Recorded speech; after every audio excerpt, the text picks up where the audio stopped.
TKR, Guyana, Jamaica, saint Lucia, Zouks ये तो 4 कर चुके हैं क्वालिफाई, पर अंतिम 4 मुकाबले बताएंगे कौन सी टीम होगी कहां फिनिश।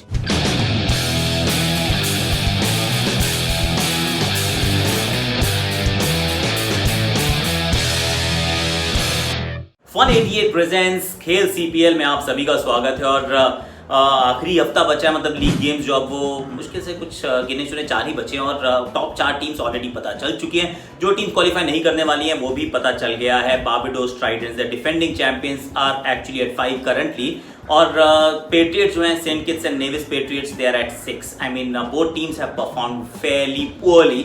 जब आप इनकी टीम्स देखते थे तो लगता है कि अच्छा करेंगे, टीम इतनी खराब नहीं थी, माड़ी टीम नहीं थी, लेकिन प्रदर्शन बिल्कुल वो कहते हैं ना, नाम बड़े और दर्शन छोटे। आई मीन ऐसा काम हुआ है, ऊंची दुकान फीका पकवान। तो ये मेरे को इन 2 टीमों के लिए मेरी टिप्पणी रहेगी अंत में। जो एक टीम है जो अनबीटन रही है, जिन्होंने they defied the laws of T20 cricket कि आप कैसे लगातार अनबीटन रह सकते हैं।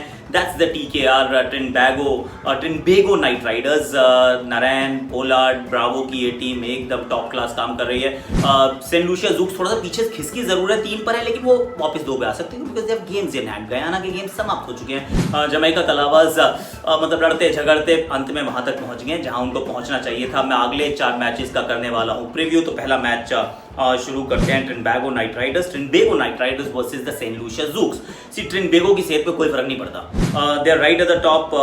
कोई ज्यादा फर्क पड़ेगा नहीं, मतलब 8 मैच में 16 अंकों के साथ बैठे हैं, तो 1-2 पे तो फिनिश करने वाले हैं, 1 पे एक्चुअली। तो सेंट लूसिया ज़ूक्स के लिए जरूर महत्व है। अगर ये जीतते हैं तो ऊपर की चढ़ाई चढ़ सकते हैं, अगर ये नहीं जीतते हैं तो नीचे रह जाएंगे। मतलब नीचे का मतलब टॉप 4 में रहेंगे, पर टॉप या 1-2 में नहीं आ पाएंगे। And the problem here is क्योंकि सेमीफाइनल्स है, 1 plays 4, 2 plays 3। सो अगर आप फर्स्ट पे हैं तो आपको नंबर 4 पे आने वाली टीम से खेलने का मौका मिलेगा। But then in T20 cricket I feel कोई फर्क पड़ता नहीं है। टू बी वेरी ऑनेस्ट, कोई फर्क नहीं पड़ता आप किससे खेलते हैं, because on that one day it could be any team that beats the pulp out of you. तो ये हो सकता है। बट देन इस मैच की अगर हम बात करें तो इतिहास उठा के देखोगे तो सेंट लूसिया ज़ूक्स ने आखिरी बार जब टीकेआर को हराया था तो वो सन था 2016। 4 साल से एक बार भी मैच उनको हराया नहीं है। इस साल भी अगर आप ये रिवर्स फिक्सचर है, इसमें भी आप उम्मीद यही करेंगे कि ट्रिनबेगो जो है वो बहुत अच्छा खेलेगी। किस फन एनकाउंटर की तरफ मैं देख रहा हूँ। अगर कायरन पोलार्ड खेलते हैं तो पोलार्ड के सामने सेंट लूसिया ज़ूक्स के गेंदबाजों की मैं बात करता हूँ, क्योंकि वो एक कुछ ऐसा कॉन्टेस्ट रहता है कि मज़ा आता है यार। डैरन सैमी की टीम, अब डैरन सैमी जो कप्तानी अच्छी करते हैं, पर पोलार्ड के सामने किस गेंदबाज को भेजेंगे, ये एक देखने लायक बात रहेगी। वैसे नजीबुल्ला के सामने मैं नारायण को भी देखना चाहता हूँ, और should I just go with Sunil Narayan versus Najibullah Zadran. Off spin taking the ball away and Sunil Narayan चूँकि मतलब 1-2 मैच मिस जरूर किए थे, 4 मैच एक्चुअली मिस किए थे, but then now he is back, so who is going to win it. I am going with Trinbago. और Trinbago Knight Riders जीतने के लिए कुछ बचा नहीं है, बट मतलब कोई इंस्पिरेशन, कोई मोटिवेशन नहीं है, पर I am going with them. Second is Jamaica Tallawahs and Barbados Tridents. एक क्वालिफाई कर चुकी है, एक क्वालिफाई नहीं करेगी। बारबाडोस ट्राइडेंट्स की हालत यह है कि बहुत प्रॉमिस था इस टीम के अंदर, पर प्रॉमिस डिलीवर नहीं कर पाए, कंसिस्टेंटली खराब खेलने हैं। मतलब पूरे 20-20 ओवर में 80-90 रन बनाते हैं यार। I mean what are you doing. एक बार जल्दी आउट कर लेते तो वो 92 भी नहीं बनते। तो मैं तो इस टीम से बिल्कुल उम्मीदें छोड़ चुका हूँ। जमैका और बारबाडोस का अगर हम कॉन्टेस्ट की बात करें तो फिर Mitchell Santner versus will go with Andre Russell. देखते हैं ये क्या होता है। इधर will be the fun contest to watch out for कि आंद्रे रसल के सामने मिचेल सैंटनर किस तरह की रहेगी वो गेंदबाजी हो गए, वो क्या contest, that be fun to watch I must से।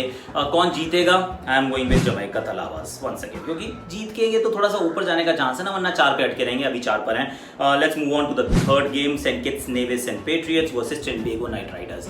एक कहाँ राजा भोज कहाँ गंगू तेली, मतलब वही वाली कहानी हो गई है। बट देन टीकेआर का ये दूसरा मुकाबला है, ये 4 मैचेस की मतलब 2 दिन लगातार खेलेंगे।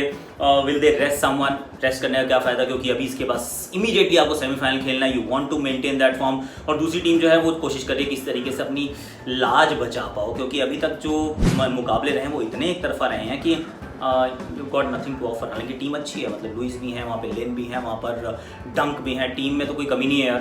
पर सोहेल तनवीर भी हैं, पर होता कुछ नहीं है। तो अगर इस मैच में कॉन्टेस्ट रखो, सोहेल तनवीर थोड़ा प्राइड के लिए खेलते हुए नजर आएंगे, और सामने रखते हैं इस बार डैरेन नहीं, कॉलिन मनरो ने पिछले मैच में अच्छी बैटिंग की, तो मनरो का सामने Sohail Tanvir left arm fast bowler versus a left handed batsman, that should be fun to watch. Who is going to win? I am going with Trinbago once again, unbeaten undefeated team in the tournament.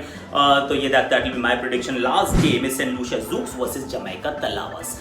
Jamaica भी 2 दिन में 2 match खेलने वाली है, Saint Lucia Zoox भी 2 दिन में 2 match खेलने वाली है. अब इस मुकाबले में जमैका का पलड़ा भारी है, पर इस टूर्नामेंट में सेंट लूसिया का पलड़ा भारी है. तो सेंट लूसिया ज़ूक्स की तरफ मैं जब देखता हूँ, रहीम कॉर्नवॉल, आंद्रे फ्लेचर, जमैका की तरफ देखता हूँ तो मुझे मुजीबुर रहमान नज़र आते हैं. Who should I go for? Mujeebur Rahman versus Andre Fletcher. ये अच्छा कॉन्टेस्ट हो सकता है. आंद्रे फ्लेचर के साथ रहीम कॉर्नवॉल, और बड़ा मजा आएगा उनके ओपनर्स और इनकी spin bowling. So that be the fun contest to watch out for. Saint Lucia Zouks जीतना चाहेंगे क्योंकि ऊपर जाना है ना. You want to finish at 1 or 2. 1 may not be possible, but 2 at least. So अगर आप ऊपर जाना चाहते हैं तो इस आपके मैच का बहुत महत्व है. जमैका के लिए भी बहुत महत्व है. I'm going with St. Lucia Zouks for this one. Jamaica की तरफ नहीं जा रहा हूँ मैं, St. Lucia Zouks की तरफ जा रहा हूँ. So that's my prediction for the last game of the league phase of CPL. आप जरूर लाइक कीजिएगा, शेयर कीजिएगा, सब्सक्राइब कीजिएगा, कमेंट कीजिएगा. और I need to tell you this खेल CPL is presented by Fun88, and Fun88 is the official gaming partner of CPL 2020. तो आप link is in the description. They are one of the biggest names in the digital gaming industry across the globe. So please check them out. The link is in the description. और please आप तैयार रहिएगा क्योंकि हमारा अभी semifinal और final वो दोनों के प्रीव्यूज़ ना आने वाले हैं. बड़ा मजा आएगा.